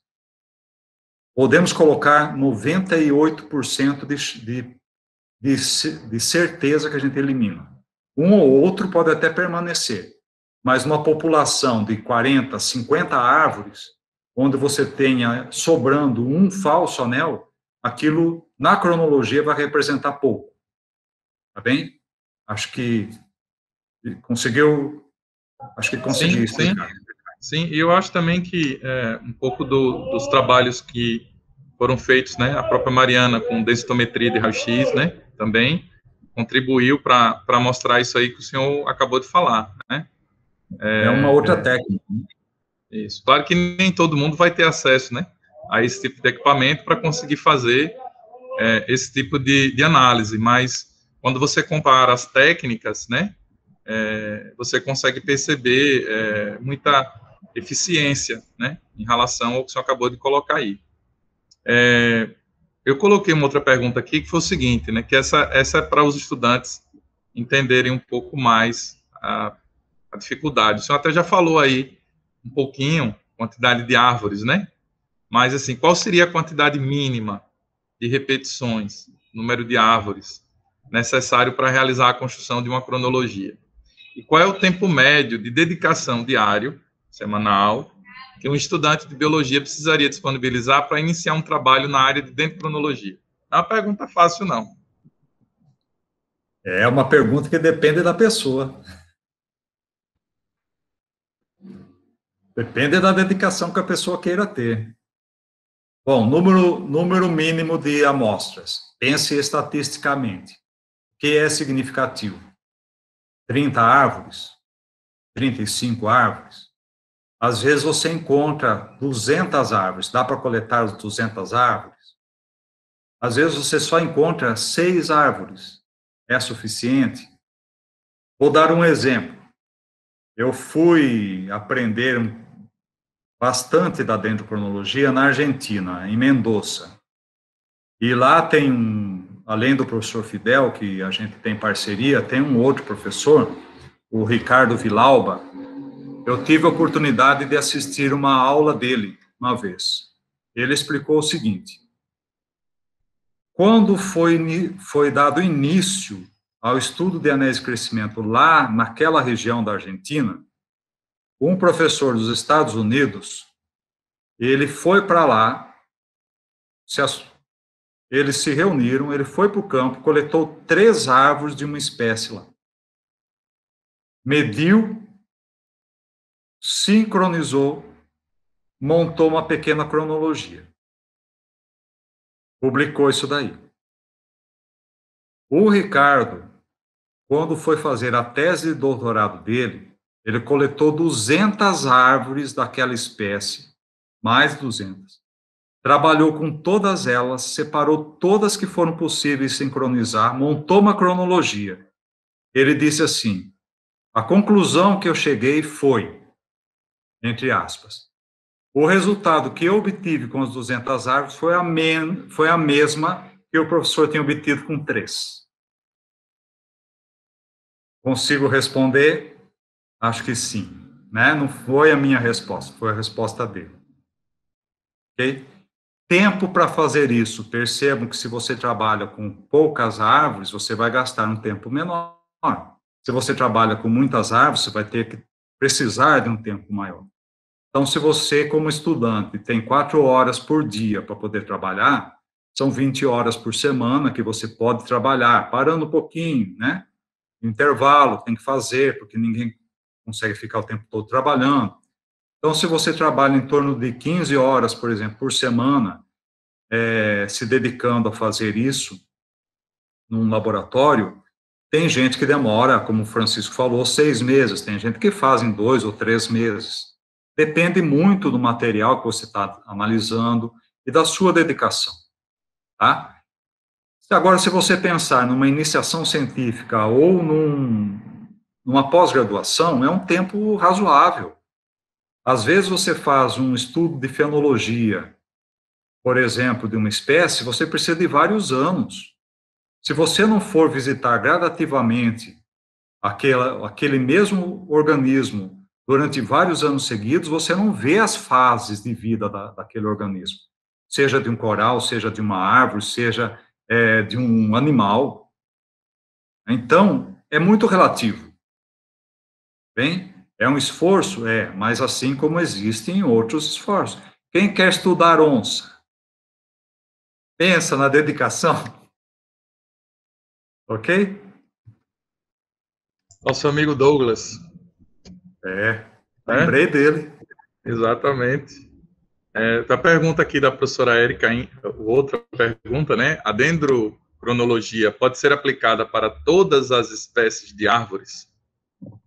E aí ela complementou com mais 2 perguntas. Só se utiliza as árvores que formam anéis visíveis para entender o clima passado?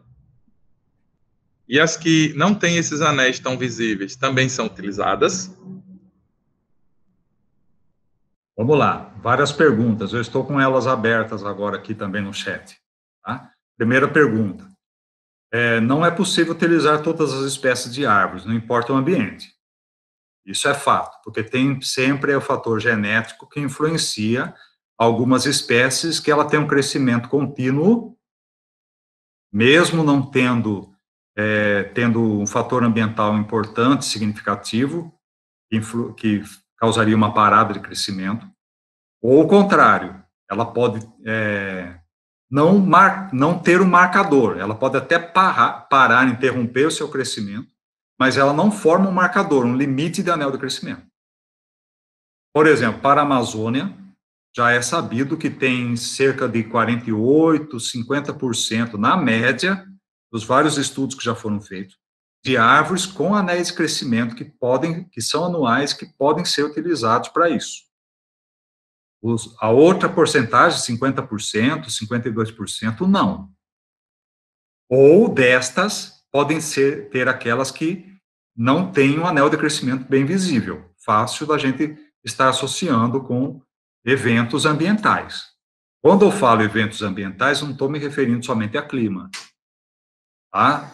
Lembra daquela tabela que eu coloquei num slide logo no início da minha apresentação, que fala de trabalhos em hidrologia, geomorfologia, arqueologia, etc. Então, não é somente dendroclimatologia. Podemos associar para outras coisas. Acho que, com isso, eu respondo essa pergunta. A outra, só se utiliza árvores que formam anéis de crescimento visíveis para entender o clima passado? Não. Você pode utilizar outras ferramentas, como, por exemplo, isótopos. Você pega uma amostra,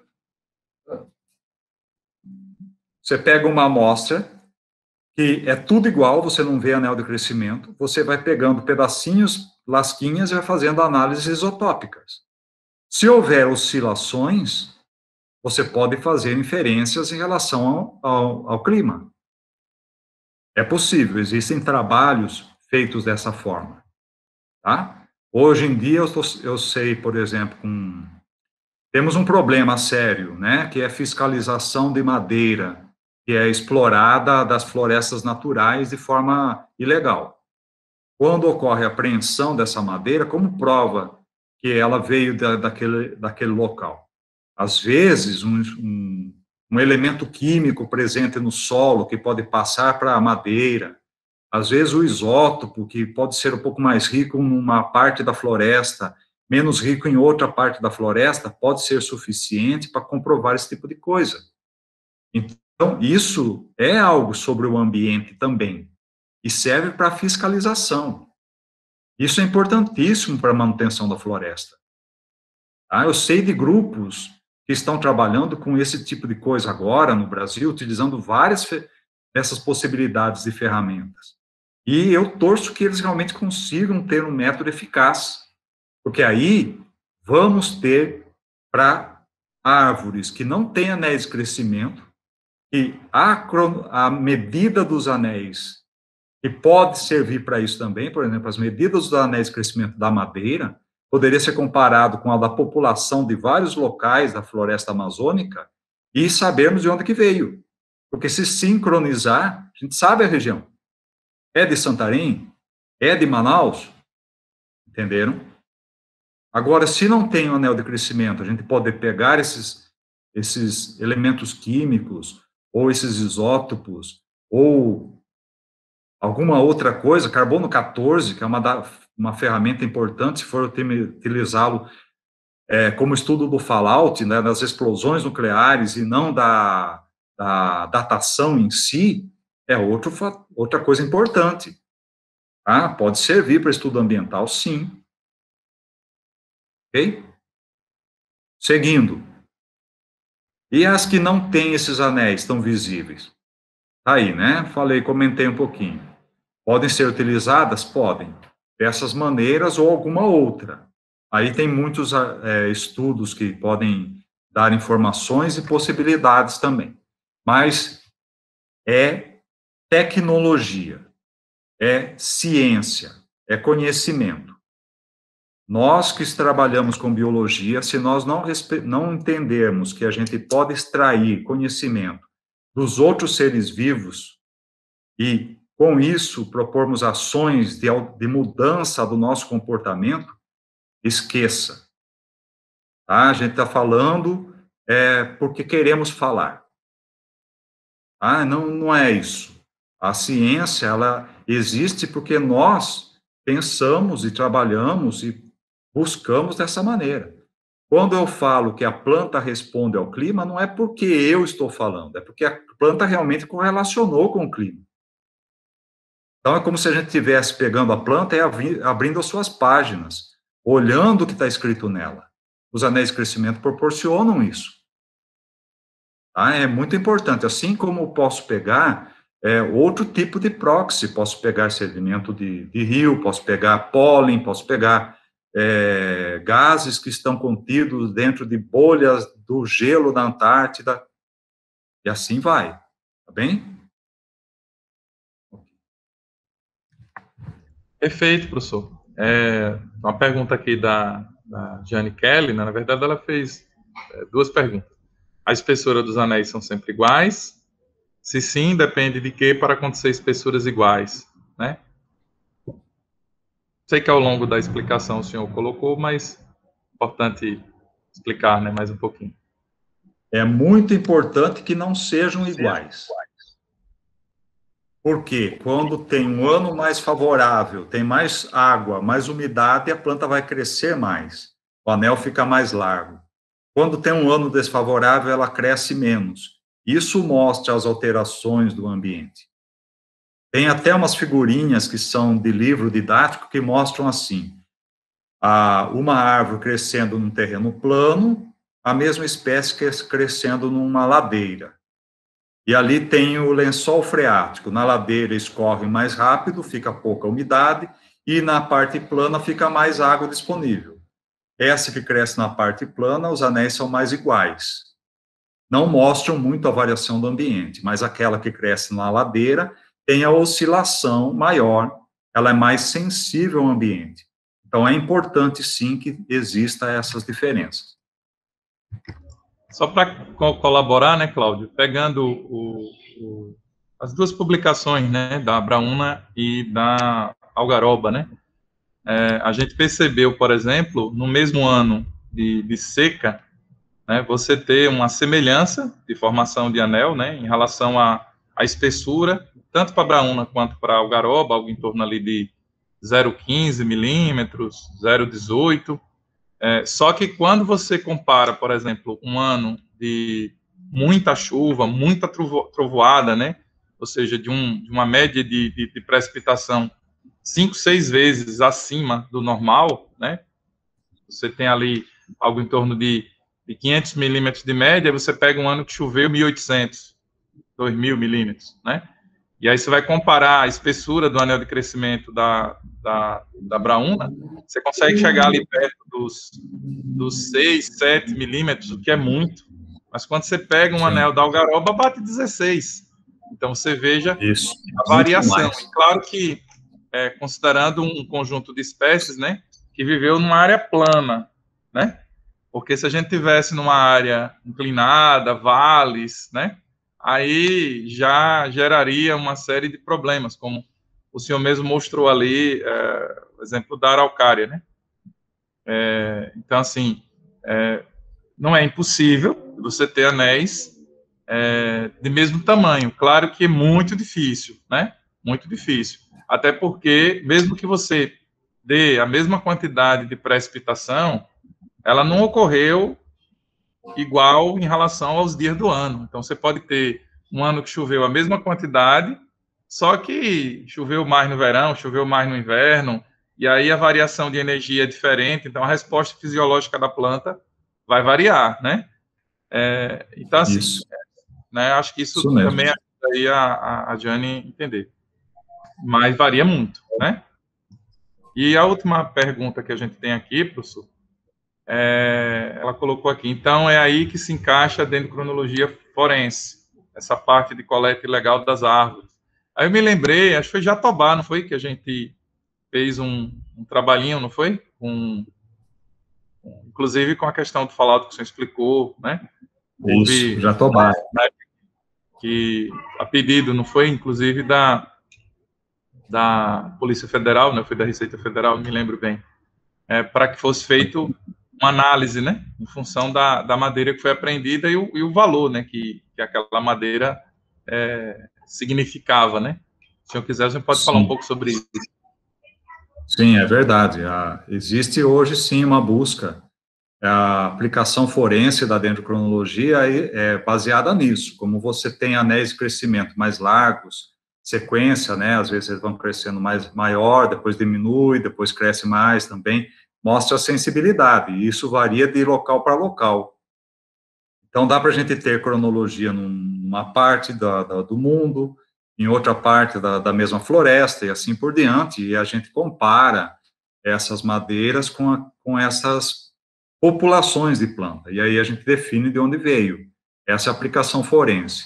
O Francisco chamou atenção aí de buscas, a gente tem consultas que acontecem dessa maneira, tá? E às vezes aparece, né, um pedido para a gente avaliar uma determinada planta, como o jatobá, para verificar de onde ele veio. Uma apreensão, tinha lá a árvore de jatobá, veio de onde? Se a gente tem a cronologia, dá para a gente saber. Se a gente não tem a cronologia, isso falta muito para nós.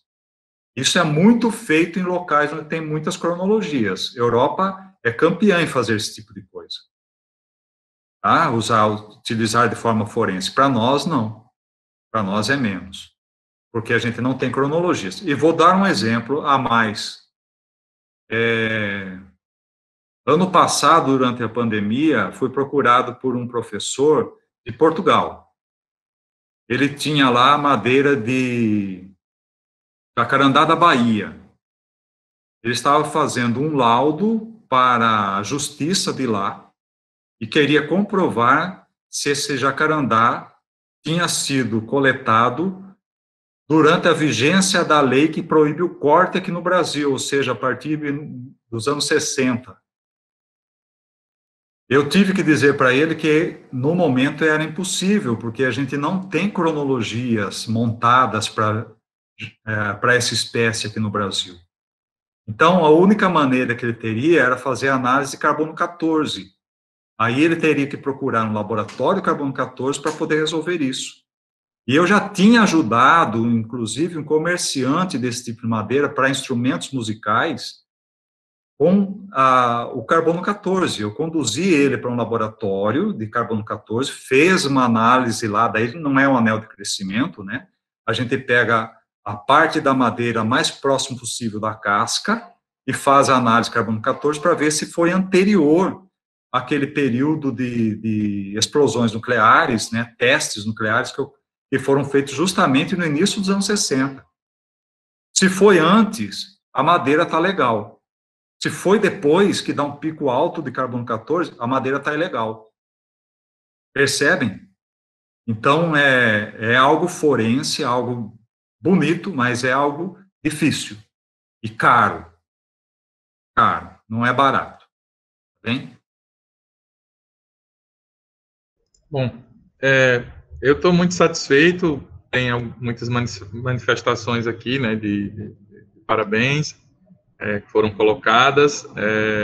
Um dos objetivos aqui era a gente mostrar aos estudantes, né, como que a gente aplica, né, grande parte dos conhecimentos que a gente vai adquirindo ao longo do curso, né, ao longo do nosso processo de aprendizagem. Então, eu acredito que nossos estudantes de biologia, eles puderam visualizar, né, o quanto que estudar anatomia vegetal é importante, o quanto que estudar a morfologia vegetal é importante, o quanto que estudar o metabolismo celular, questão da fotossíntese, né, das respostas fisiológicas que a planta dá, a ecologia, o conhecimento das espécies, né, o conhecimento da dinâmica de formação dos ecossistemas, a riqueza que é a profissão do biólogo, né? Tenho certeza que é um curso que traz para aquele estudante que quiser estudar planta, que quiser estudar bicho, que quiser estudar bactéria, que quiser estudar vírus, e pode estudar vida,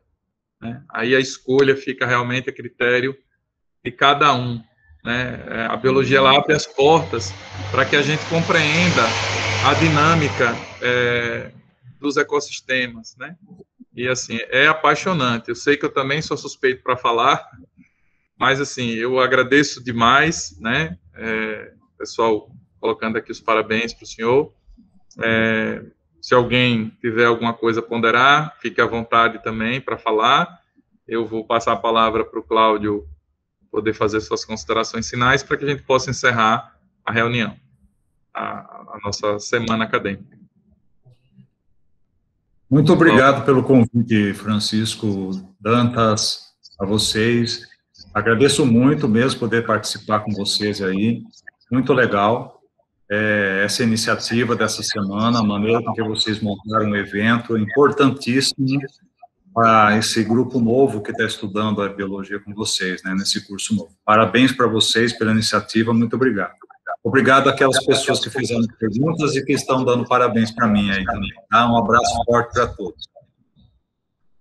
E muito em breve, né, quando a gente estiver no presencial, a gente vai marcar com eles, né, um campo, vai mostrar isso efetivamente, né, na prática, que eles vão ver que é muito mais interessante do que somente na teoria, mas não tem prática sem teoria, né? Você tem que ter conhecimento e principalmente o método, né? Que eu acho que é o mais importante, né? É o conhecimento do método.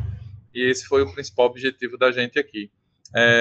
Dantas me pediu para avisar, né, que ele teve alguns probleminhas aí no final, né? Ele não saiu da reunião para que não encerrasse, né, a apresentação, mas ele agradece, né, ao senhor, e eu considero aqui, então, encerrado, né, a nossa semana acadêmica, e agradeço a todos, que todos tenham aí um excelente final de semana, né, considerando que amanhã já é sexta-feira, e continuemos aqui nos nossos estudos. Muito obrigado a todos, fiquem com Deus, e até a próxima. Obrigado, Cláudio, por poder me dar o prazer de lhe rever. Tchau, tchau, gente.